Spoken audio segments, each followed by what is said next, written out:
میرا دکھ یہ ہے، آپ کا دکھ یہ ہے کہ ہم نے اس امت کو زوال میں دیکھا، ہم نے کشمیر میں ذبح ہوتی مائیں بہنیں اور بیٹے دیکھے، روہنگیا کے اندر مسلمانوں کی نسل کشی ہوتے دیکھی، ہم نے فلسطین کے اندر لہو بہتا ہوا دیکھا، درد ہی درد پھیل گیا۔ آج ان یتیموں کے سر پہ کوئی ہاتھ رکھنے والا نہیں ہے۔ 3 مارچ 1924 کو ہم یتیم ہو گئے تھے، سلطنت عثمانیہ ٹوٹ گئی تھی، ورنہ شرق سے لے کر غرب تک، شمال سے لے کر جنوب تک مسلمانوں کا تسلط، اور لوگ ڈرتے تھے اگر خلیفہ نے اعلان جہاد کر دیا تو پھر تمہیں پوری دنیا میں چھپنے کی جگہ نہیں ملے گی۔ یتیم جانتے تھے ہمارے سر پہ کوئی کھڑا ہے، بیوائیں اپنے آپ کو بے آسرا نہیں سمجھتی تھی، بوڑھے سمجھتے تھے کہ ہمارا آسرا یہ لاٹھی ہی نہیں، کچھ دنیا میں بیٹھا ہوا خلیفہ بھی ہے۔ لیکن پھر دنیا کے 3 بر اعظموں پہ پھیلی ہوئی سلطنت صرف دنیا کے 3% حصے پہ سمٹ گئی، اور آج 56-57 اسلامی ملکوں کے اندر ہم تقسیم ہیں، اور اس تقسیم کا نتیجہ ہماری ہوا اکھڑ گئی۔ خلافت کی مرکزیت ہمارے پاس موجود نہ رہی۔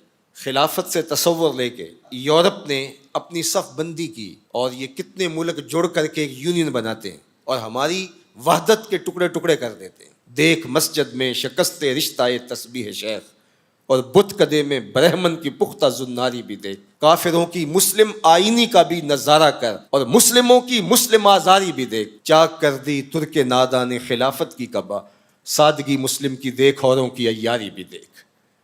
آج وہ ہدف حاصل کر چکے ہیں۔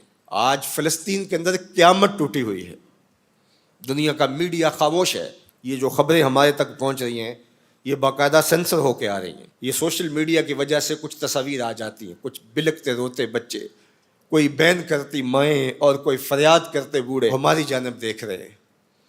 ہماری جانب کیوں دیکھ رہے ہو؟ ہم تمہاری مدد کو نہیں پہنچنے والے۔ گلی میں 3 اوباش کھڑے تھے، تو کھڑے کھڑے ان کی شرط لگ گئی کہ دیکھتے ہیں ہم میں سے سب سے بڑا بے غیرت کون ہے۔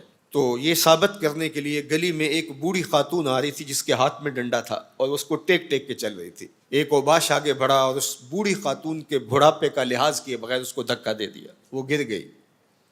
بہت بڑی بے غیرتی کا اس نے ثبوت فراہم کر دیا۔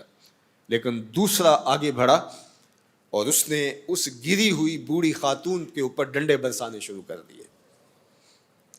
اب تیسرے کی باری تھی، لیکن وہ ساکت کھڑا تھا، اور وہ بوڑھی خاتون تھوڑا سا سنبھلی اور اس نوجوان کو کہتی ہے تو سب سے بڑا بے غیرت ہے۔ تو ان 2 نوجوانوں نے پوچھا کہ کارنامے تو ہم نے سر انجام دیے، اور سب سے بڑے بے غیرت کی ڈگری تم لے گئے ہو، اور یہ بھی تمہیں کہہ رہی ہے۔ کہا تم نہیں جانتے یہ خاتون میری ماں لگتی ہے۔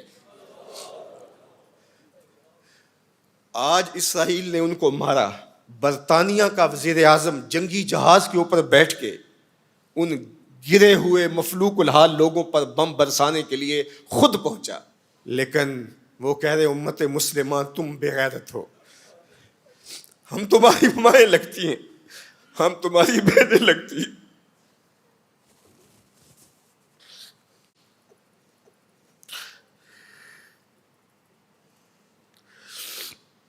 ہم تمہاری بیٹیاں لگتی ہیں۔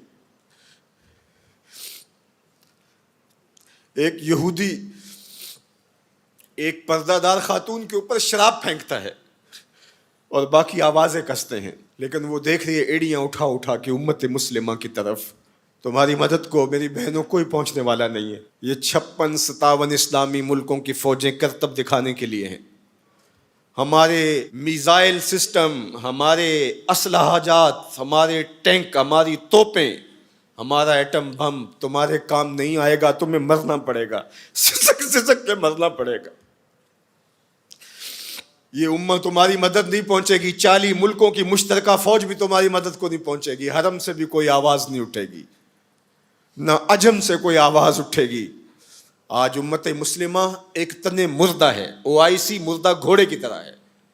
بیت المقدس کے ایک کونے کو آگ لگی تھی تو یہ OIC بنی تھی، اور آج پورے فلسطین کو آگ نے اپنی لپیٹ میں لے لیا ہے۔ وہاں یتیم ہی یتیم فریادیں کر رہے ہیں، وہاں بیواؤں کی سسکیاں ہیں۔ ہم اس حالت کو کیوں پہنچے؟ اس لیے کہ ہم نے قرآن کو چھوڑ دیا۔ نہ ہماری عدالت میں قرآن ہے، نہ ہماری معاشرت میں قرآن ہے، نہ ہماری معیشت میں قرآن ہے، نہ ہمارے مقننہ میں قرآن ہے۔ آج قرآن صرف 2 جلدوں میں بند کر کے ہمارے طاق پہ سجا ہوا ہے. یہ نظام حیات تھا. ہم آج تک اسی برطانوی قانون پر جی رہے ہیں. ہم قرآن کا ضابطہ نہیں لا سکے. 56-57 اسلامی ملک. مجھے بتاؤ آج کسی کو کوئی کہیں سے نکال دے تو دوسرا ملک نیشنلٹی دے دیتا ہے, اس کو شہریت دے دیتا ہے. آج اسلام کو ملک بدر کیا گیا. بتاؤ 56-57 اسلامی ملکوں نے کس نے اس کو شہریت دی ہے؟ کہاں جمہوریت, کہیں بادشاہت, کہاں شخصی نظم. 56-57 اسلامی ملکوں میں اسلام گھومتا رہا. میں غریب الدیار ہوں, مجھے شہریت چاہیے, لیکن کسی نے اسلام کو قبول نہیں کیا. در عجم گردیدہ ہم در عرب, مصطفیٰ نایاب ارزاں بو لہب. اقبال کہتے ہیں میں عجم میں بھی گھوما ہوں, میں عرب میں بھی گھوما ہوں, مجھے ابو لہب بھی ملا ہے, مجھے حضور کا نظام کہیں نہیں ملا. اج دین نبی دا وانگ یتیماں تے گھر کر تکے کھاوے. اے فلسطین کے یتیموں تم اکیلے یتیم نہیں ہو.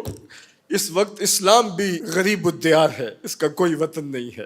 آج اسلام اپنے نظام کے ساتھ کہیں موجود نہیں ہے, اور یہ پستی اور یہ زبوحالی, یہ ذلت, یہ نکبت, یہ رسوائی ہمارا مقدر کیوں نہ ہو. قرآن سے دوری کے نتیجے میں رسوا ہو گئے. ہمارے دردوں کا مداوا قرآن ہی ہے, ہمارے دکھوں کا علاج قرآن ہی ہے. گر تمی خواہی مسلمان زیستن, نیست ممکن جز بقرآن زیستن. اقبال نے کہا اگر تو مسلمان بن کے جینا چاہتا ہے تو قرآن کے بغیر نہیں جی سکتا. اور پھر آگے چل کے کہا فاش می گوئم آنکھ در دل مزمرست, این کتاب نیز چیزیں دیگر است. کہا جو میرے سینے میں پوشیدہ ہے میں کھل کے نہ کہہ دوں, یہ کتاب نہیں کوئی اور ہی شے ہے. یہ زندگی بانٹ دیتی ہے, یہ اٹھا دیتی ہے گری ہوئی قوموں کو. اللہ اکبر. تو ہم نے اس قرآن سے جڑنا ہے,